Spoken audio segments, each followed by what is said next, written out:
Break ನಂತರ ಬೆಂಗಳೂರು ಮೆಟ್ರೋಗೆ ಸ್ವಾಗತ. ಒಂದೆಡೆ ಭ್ರಷ್ಟಾಚಾರದ ವಿರುದ್ಧ ಅಣ್ಣಾ ಹಜಾರೆ ನೇತೃತ್ವದಲ್ಲಿ ಹೋರಾಟ ನಡೆದಿದ್ರೆ, ಇನ್ನೊಂದು ಕಡೆ ಭ್ರಷ್ಟಾಚಾರದ ವಿರುದ್ಧ ಧ್ವನಿ ಎತ್ತಿದವರಿಗೆ ಪೊಲೀಸರೇ ಕಿರುಕುಳ ನೀಡುತ್ತಿದ್ದಾರೆ. ಇಂಥದೊಂದು ಕಿರುಕುಳ ಅನುಭವಿಸಿದವರು ಕೆಜಿಎಫ್ ಶಾಸಕ ವೈ ಸಂಪಂಗಿ ಅವರ ಬಂಧನಕ್ಕೆ ಕಾರಣರಾಗಿದ್ದ ಫಾರೂಕ್.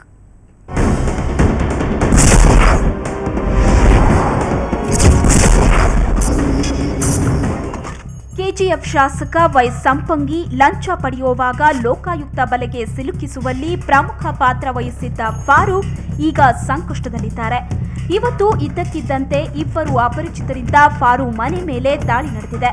ಅದು ಕೆಲವು ಅಪರಿಚಿತರು ತಾವು ಪೊಲೀಸ್ ಮತ್ತು ಸಿಬಿಐನವರು ಅಂತ ಹೇಳಿಕೊಂಡು ಈ ದಾಳಿ ನಡೆಸಿದ್ದಾರೆ. ಫಾರೂಕ್ ಇದ್ದ ಅಪಾರ್ಟ್ಮೆಂಟ್ಗೆ ನುಗ್ಗಿ ನಾವು ಕಾರುಗಳನ್ನ ಹಿಡಿಯೋಕೆ ಬಂದಿದ್ದೀವಿ ಅಂತ ಸುಳ್ಳು ಹೇಳಿದ್ದಾರೆ. ಇದರಿಂದ ಗಲಿಬಿಲಿಗೊಂಡ ಫಾರೂಕ್ ತಕ್ಷಣ ಸುವರ್ಣ ನ್ಯೂಸ್ಗೆ ಕರೆ ಮಾಡಿದ್ರು. ನಮ್ಮ ತಂಡ ಅಲ್ಲಿಗೆ ಹೋಗಿದ್ದೇ ತಡ ಪೊಲೀಸರು ಕಕ್ಕಾಬಿಕ್ಕಿಯಾದ್ರು.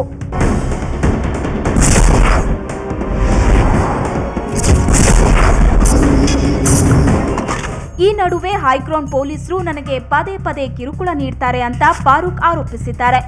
ನನ್ನ ಮೇಲೆ ಕಂಪ್ಲೇಂಟ್ ಇಲ್ಲ, ಒಂದು ಕೋರ್ಟ್ ಆರ್ಡರ್ ಇಲ್ಲ, ಒಂದು ಕೋರ್ಟ್ ಕಾನೂನು ಏನಂದ್ರೆ ಅವ್ರ ಕೈಗೆ ಅವ್ರು ಏನೋ ಮಾಡ್ಕೋಬೋದಾ? ಅರೆಸ್ಟ್ ಮಾಡಿ ನೀವು, ಆ ಥರದ್ದು ಇದ್ದರೆ ನಾನು ಮಾಡಿದರೆ ಅರೆಸ್ಟ್ ಮಾಡಿ ನೀವು. ಅದು ಬಿಟ್ಬಿಟ್ಟು ಮನೆ ಒಳಗಡೆ ನುಗ್ಗಿ ನೀವು ಏನೂ ಇಲ್ಲ, ನಿಮ್ಮ ಮನೆಯಲ್ಲಿ ನಾನು ಬಂದು ನುಗ್ಗಿದ್ರೆ ನಿಮಗೆ ಚೆನ್ನಾಗಿರ್ತದ? ಏಕಾಏಕಿ ಮನೆಗೆ ನುಗ್ಗಿದ ಪೊಲೀಸರು ನನ್ನ ಬಳಿ ಇದ್ದ ರಿವಾಲ್ವರ್ ತೆಗೆದುಕೊಂಡು ಹೋಗಿದ್ದಾರೆ. ಆದರೆ ರಿವಾಲ್ವರ್ ತೆಗೆದುಕೊಂಡು ಹೋಗಿರೋದಕ್ಕೆ ಪೊಲೀಸರು ಯಾವುದೇ ದಾಖಲೆ ನೀಡ್ತಿಲ್ಲ ಅನ್ನೋದು ಫಾರೂಕ್ ಅಳಲು. ಒಟ್ನಲ್ಲಿ ಇಷ್ಟೆಲ್ಲ ಕಿರುಕುಳದ ಮಧ್ಯೆ ಫಾರೂಕ್ ಅವರ ಕೇಸ್ ರಿಜಿಸ್ಟರ್ ಆಗುತ್ತಾ?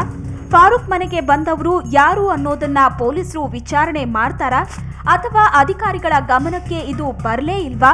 ಈ ಎಲ್ಲ ಪ್ರಶ್ನೆಗಳಿಗೆ ನಗರ ಪೊಲೀಸ್ ಕಮಿಷನರ್ ಉತ್ತರ ಕೊಡಬೇಕಿದೆ. ಮುರಳೀಧರ್, ಕ್ರೈಮ್ ಬ್ಯೂರೋ, ಸುವರ್ಣ ನ್ಯೂಸ್ 24/7. ಸರಣಿ ಸಾವಿನ ಸ್ಥಳವಾಗಿದ್ದ ಭಿಕ್ಷುಕರ ಕಾಲೋನಿ ಇವತ್ತು ಸಂಭ್ರಮಾಚರಣೆಯ ತಾಣವಾಗಿತ್ತು. ಏನಿದು ಅಂತ ಆಶ್ಚರ್ಯಗೊಂಡ್ರ? ಹೌದು, ಬೆಂಗಳೂರಿನ ಎಲ್ಲ ಕೇಬಲ್ ಆಪರೇಟರ್ಸ್ಗಳು ಕೇಬಲ್ ದಿನಾಚರಣೆಯನ್ನ ಕಾಲೋನಿಯ ನಿರಾಶ್ರಿತರ ಜೊತೆ ಸೇರಿ ಆಚರಿಸಿಕೊಂಡ್ರು.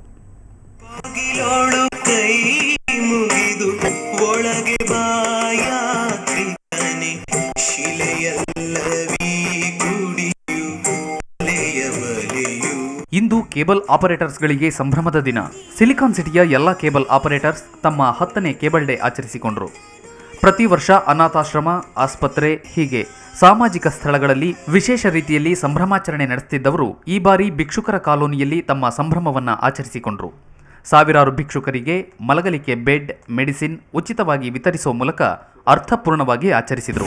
ನಿರಾಶ್ರಿತರಿಗಿರುವಂಥ ಹಾಸ್ಪಿಟಲ್ಗೆ ನಾವು ಹಾಸಿಗೆಗಳನ್ನ, ಮಂಚ ಹಾಗೂ ಆಕ್ಸಿಜನ್ ಸಿಲಿಂಡರ್ ಸೆಟ್ನ ಹಾಗೂ ಬೈನಾಕ್ಯುಲರ್ ಮೈಕ್ರೋಸ್ಕೋಪ್ ಬೈನಾಕ್ಯುಲರ್ ಈ ರೀತಿಯ ಹಲವಾರು ಸಲಕರಣೆಗಳನ್ನ ಇವರು ಕೊಡ್ತಾ ಇದ್ದೀವಿ.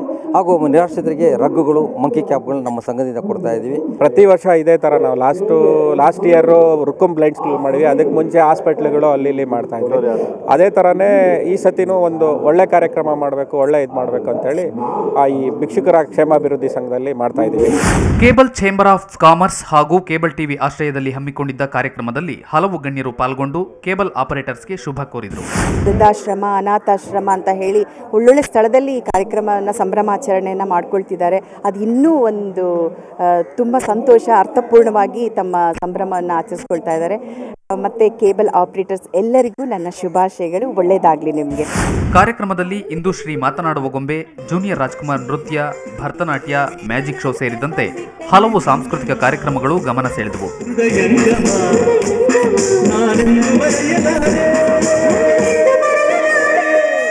ಒಟ್ಟಿನಲ್ಲಿ ಸಾವಿನ ಸ್ಥಳ ಅಂತಾನೆ ಭಯ ಹುಟ್ಟಿಸಿದ್ದ ಭಿಕ್ಷುಕರ ಕಾಲೋನಿಯಲ್ಲಿ ಕಾರ್ಯಕ್ರಮ ಹಮ್ಮಿಕೊಂಡು ಅಲ್ಲಿಯ ನಿರಾಶ್ರಿತರೊಂದಿಗೆ ಆತ್ಮೀಯ ಕ್ಷಣಗಳನ್ನು ಕಳೆದ ಕೇಬಲ್ ಆಪರೇಟರ್ಸ್ ಅವರ ವಿಶಿಷ್ಟ ಆಚರಣೆ ನಿಜಕ್ಕೂ ಶ್ಲಾಘನೀಯ. ಗಿರೀಶ್ ಕವಚೂರು, ಸುವರ್ಣ ನ್ಯೂಸ್ 24/7 ಬೆಂಗಳೂರು. ಇತ್ತ ಬೆಂಗಳೂರು ದಕ್ಷಿಣ ಕೇಬಲ್ ಆಪರೇಟರ್ಸ್ ಅಸೋಸಿಯೇಷನ್ ವಿಶಿಷ್ಟ ರೀತಿಯಲ್ಲಿ ಕೇಬಲ್ ಡೇಯನ್ನ ಆಚರಿಸಿತು. ಅಣ್ಣಾ ಹಜಾರೆ ಹೋರಾಟಕ್ಕೆ ಬೆಂಬಲ ಸೂಚಿಸಿ ಬೊಮ್ಮನಹಳ್ಳಿ ಶಾಸಕ ಸತೀಶ್ ರೆಡ್ಡಿ ನೇತೃತ್ವದಲ್ಲಿ ಬೈಕ್ ರ್ಯಾಲಿ ನಡೆಸಲಾಯಿತು.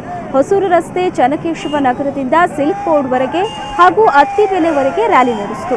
ಬೆಂಗಳೂರು ದಕ್ಷಿಣದ ನೂರಾರು ಕೇಬಲ್ ಆಪರೇಟರ್ಸ್ ಬೈಕ್ ಏರಿ ಅಣ್ಣಾಪರ ಘೋಷಣೆ ಹಾಕಿದರು. ಈ ವೇಳೆ ಮಾತನಾಡಿದ ಶಾಸಕ ಸತೀಶ್ ರೆಡ್ಡಿ ಕೇಬಲ್ ಆಪರೇಟರ್ಸ್ ಸೇವೆಯನ್ನ ಶ್ಲಾಘಿಸಿದರು. ಅಣ್ಣಾ ಹೋರಾಟವನ್ನ ಬೆಂಬಲಿಸಿ 1 ದಿನದ ಉಪವಾಸ ಆಚರಿಸುವುದಾಗಿ ತಿಳಿಸಿದರು.